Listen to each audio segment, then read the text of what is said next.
In today's video, I'm going to show you how to export in Base44 quickly and correctly. Just a heads up before we begin, you need a premium subscription to do this. If this video helps, make sure to hit the like button and subscribe for more simple software tutorials.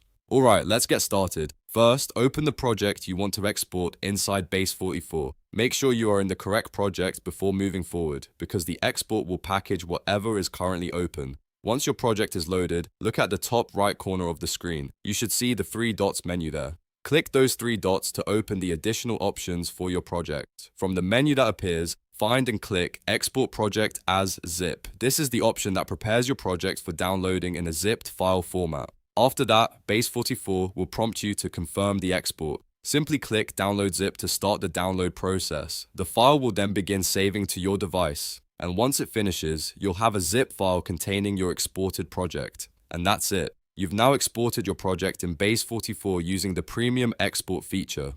If this tutorial helped, please like the video, subscribe to the channel, and I'll see you in the next one.